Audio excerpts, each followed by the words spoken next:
Redmond, thank you so much for letting me interview you, and thank you to Pierre for allowing this afternoon to happen.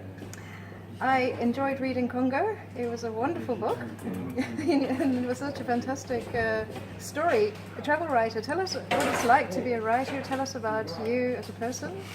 We've got so many aspiring writers out there that are desperate to get their travel manuscripts. Yeah, well, I was lucky. I mean, I wrote a novel which was sort of a travel book, almost when I was still at school, going around Europe on a big motorbike. So that's the start of your travel writing? Yes, but anything to do with novels, I think, really churns the subconscious up. I have the greatest admiration for my friend.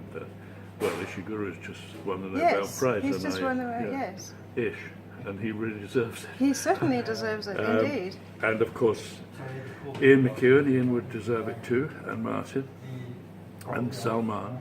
It is a lot of suffering. You have to be very psychologically tough, resilient. You have to be able to take chaos. Yes. You have to like to be alone. You have to be.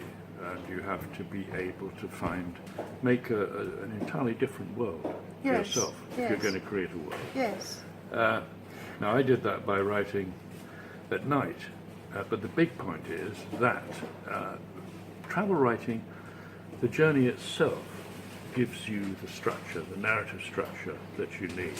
So in a way it's cheating, but you plan your travels, I do, as a novel before you start. You plan it as a novel before you start? Yes, okay. using the methods of fiction. Yes. But then my best characters just walk out of it. So you have other problems. But nothing that is really going to churn up your subconscious to an unbearable degree, which is the risk you take if you're a novelist. Okay. If you found some way of using the early pain and hurt from your childhood, turn that into fiction. Yes. That's the best motor there is. For your novel, yes. Yeah, and of course it works in a travel book if you're writing a travel book, which is almost a novel. But there are rules. There are rules in travel writing. You really must not make up the events, the facts. No. You really it has to be researched. Yes. It has to be authentic. The first book, travel book, Into the Heart of Borneo, I wanted to have a blue morpho, a big butterfly, over James Fenton's bald head as he was drowning. Now, if I put James it in Fenton there... is the poet that you went with to Borneo and to the Congo as well, didn't he? Just to Borneo. I would come with me after that. Okay. He would go to the nearest village. That's right. But I shouldn't, you mustn't do that if it's a travel book. And in fact, I'm glad I didn't, because that particular butterfly is fantastically rare. Wallace discovered it, Russell Wallace, 19th century. And you only find it in the 10-mile stretch of the river much further up. Okay. So a little tiny lesson. So there is a big difference. There is, significant differences. Yes. Yes. And tell us, because you used to be the editor for Times Literary Supplement, why did you switch from being an editor for 15 years to writing a book? Or travel book? Oh, well, I was only editing the natural history pages. Okay, but so, still. And I'd written an enormous doctorate, which took 7 years, about Conrad and Darwin. Now, again, you can think that's a bad idea and laughable, but it gives you an intellectual framework for life. Darwin's never left me. Conrad's never left me. Yes. And that's what happens. That's really, I think, looking back, that is the point of a doctorate, however terrible it seems, as it consumes your 20s. Yes.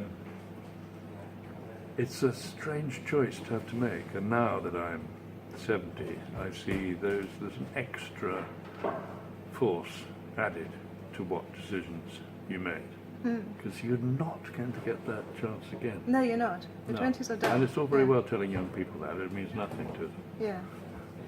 But when you look back, it's... But I'm so lucky, really.